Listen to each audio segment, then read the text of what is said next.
What's up, my community? It's your girl, Dia. I am back with another Let's Chat. I know it has been a minute, but I said it before and I will say it again.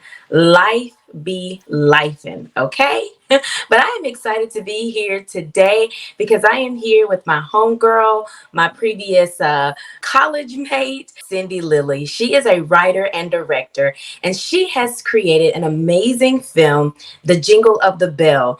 And your girl is in it, you guys. Can you believe it? So I'm extremely excited to have this interview with her today to talk a little bit about the film. So I want for you to grab your tea, grab your coffee, grab a snack, whatever, get comfy, and let's get into it.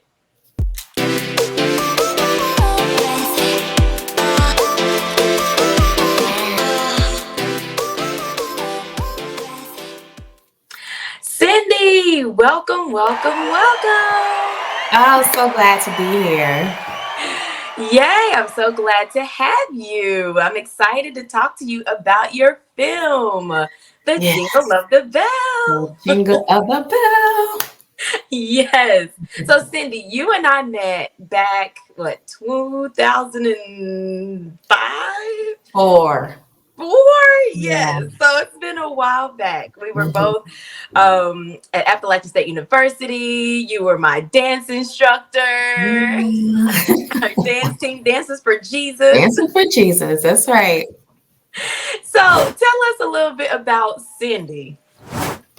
So Cindy thought she was going to be this world-renowned child psychologist. So that's the route I was going. I had my bachelor's in psychology. I was getting my master's in marriage and family therapy. And then I even went into a PhD program at UNC Greensboro. And it was at that time that I realized, you know what? I have to be honest with myself. I love entertainment. I love the performing arts. So I just pulled the plug on all of it, packed up, moved to LA. Fast forward, and here we are now talking about my first film. Woo! Here we are now. I know. And you said that you packed up and moved to LA. Yeah. So tell everybody, where did you move from? I'm a Southern girl. I am from Virginia Beach on the coast. Lived in North Carolina for quite some time, but yeah, definitely a Southern girl at heart. I love that. And I'm so glad that God brought you to North Carolina because that allowed you and me to meet. Who would have thought Dancing for Jesus would lead to you playing a villain in my Christmas film? Listen, crazy. And you guys, we're going to talk a little bit more about that. We're going to talk about that, okay? But tell everybody, what was the inspiration for the Jingle of the Bell? Why the Jingle of the Bell? Yeah, so I knew I wanted to tell a Christmas story. But I wanted something different. I get grieved when we look at Christian entertainment. A lot of times it's watered down. It's very preachy. And when we want something that has great drama or a really good storyline or that's actually funny, we have to go over to secular stuff. I'm like, no, we're the church. We're supposed to be setting the trend, not playing catch up. You know what I'm saying? Yeah. So I wanted to write this. And I was like, wouldn't it be cool to give a different perspective of what this might have been like for Mary and Joseph leading up to that birth and what people were saying? Because, you know, up until this point, who had heard of an immaculate conception? Like, come on now, you know? Mm-hmm. So I just thought it would be so much fun to bring that perspective to life.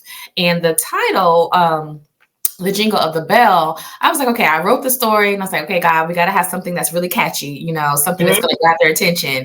And when he dropped The Jingle of the Bell in my spirit, I was like, okay, like that sounds real, like, all right. And I looked it up. It hadn't been taken. So I just snagged the title for myself. That's awesome. And I'm telling you guys, a different perspective it is. Okay, you are definitely in for a treat. But I want to set the record straight. The Jingle of the Bell, does it have anything to do with the song Jingle Bells? No, that is one of my favorite songs for Christmas, but no, it is a play on actual jingle bells. And I can't explain too much because y'all got to watch the film. But yeah, nothing about the song, but jingle bells as a whole. Well, listen, speaking of the Jingle of the Bell, let's take a look at the trailer.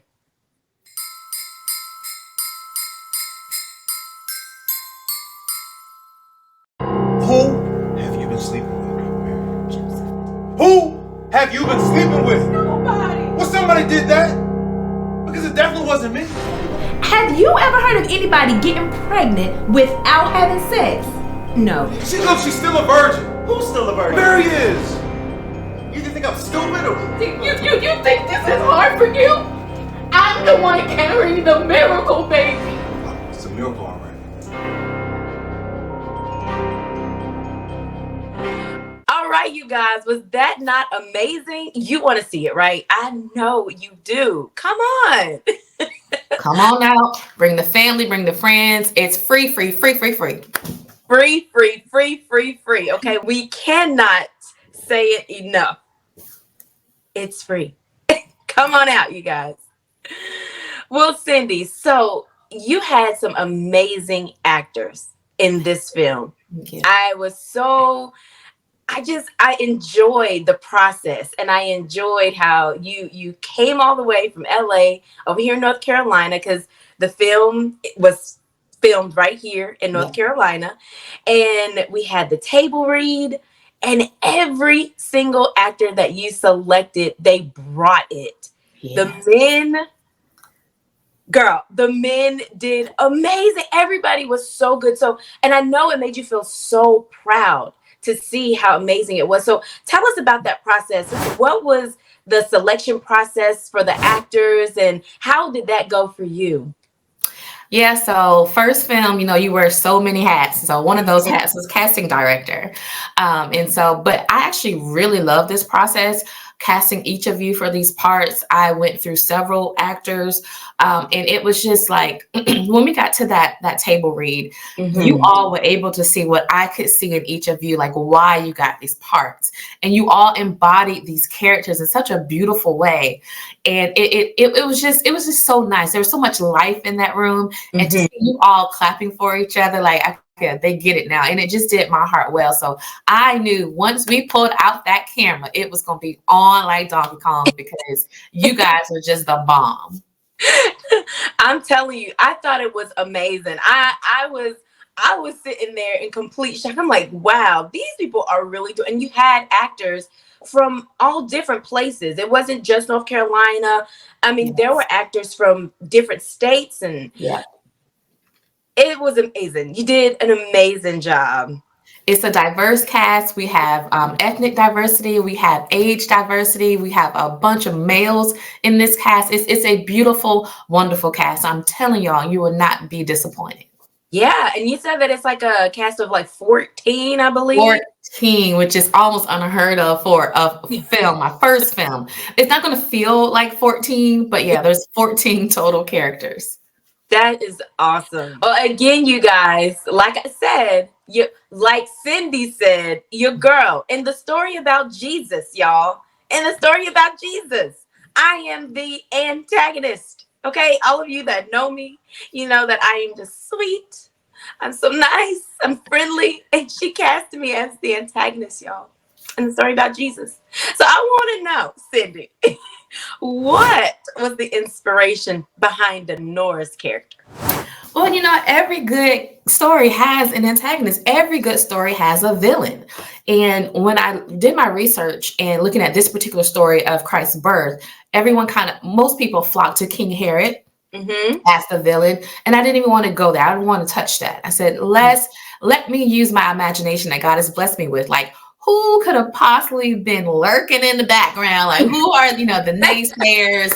And I just came up with Denora's character, Dia Denora. It was a perfect fit. So yeah, I was like, yes, this is it.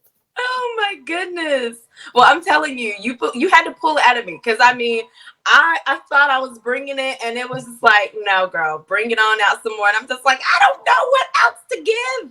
But y'all, she fought me tooth and nail. I don't want to be this. I don't want. But when she finally sunk her teeth into this character, which is what you guys will see, it's like, okay, Dia got a whole different side of her that I've never seen. So yeah, as I always say, there's a villain in all of us. We've all been redeemed. So there's always a part of us that we don't want people to see, but it's there. So I just wanted to play on that and bring that out. And yeah, you did the thing. Yes. I had to step into the dark side a little bit. I am excited that you entrusted not only me, but my mom to be in this film. My mom. So how was that working with my mom as your mom? You know, it's a little funny. I'll tell you a little blooper reel. So she's playing my mom, as you said, and there was a time she's supposed to call me on the phone. Well, when we were doing it, she called you.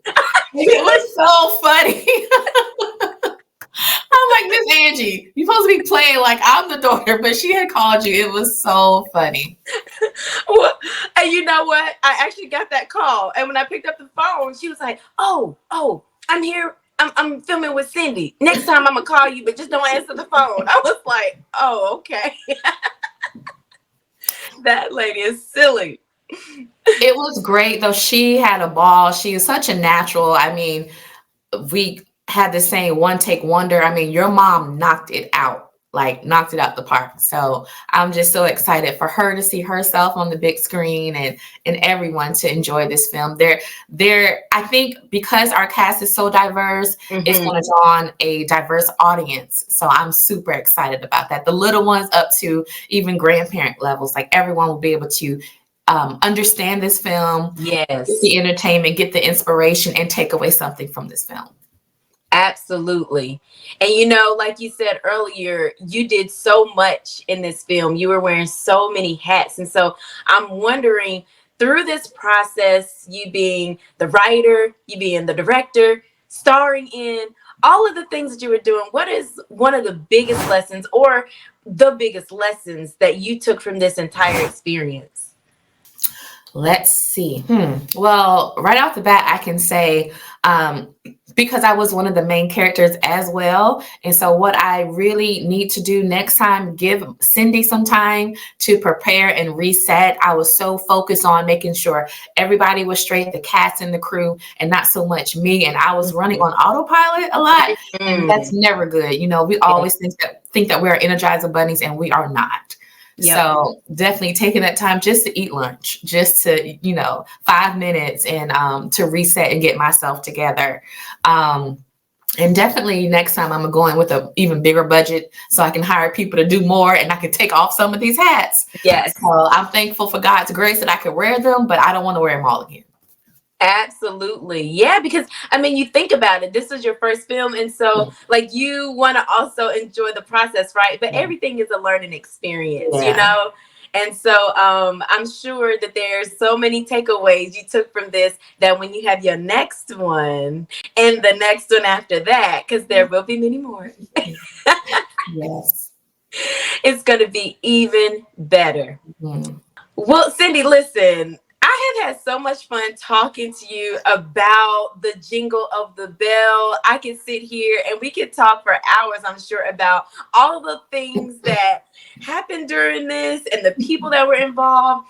But I'd like for you to take a minute here. What is one of the last things that you would like for people to take away from this interview? What is something you want to leave people with? I would say, this story of the birth of Christ, we can recite this in our sleep. Like we've seen it so many times. I'm telling you, this is a brand new perspective that I haven't even seen. So I would say to anyone out there, whatever God is calling you to do, and he's calling you to a role that you already see in abundance in society, trust the uniqueness of the call on your life. And just go for it. He's giving you a unique perspective. He's giving you a unique calling. So just trust that the way he has crafted you, the world needs to see. You're not just another number. I'm not just another writer or director. I am the Cindy Lilly. Yes. I love that. I am the Cindy Lilly. And I love, because to what you said, there is room for all of us. There's room for all of our gifts. And whatever, even if it seems like there's so many people occupying that space, they still aren't you. They still aren't the whoever. Right. So always be encouraged that there is room for you out there, you guys. Well, listen, I hope that you have enjoyed this interview. Again, we want to stress the screening is free. Right, Cindy? Friday, December 1st. Free. We want to see your face in the place. Yes. Okay. Anybody around the North Carolina, Greensboro area, please come out and see us. The Van Dyke Performance Space. I think Yes. that's right. Uh-huh. Yes. And so we hope to see you out there. Again, be encouraged out there that you are enough. There is room for your gift. And listen, if you have not done so already today, I want to encourage you to stop, take a moment, find a reason to laugh, and keep smiling. Until next time, and always stay blessed.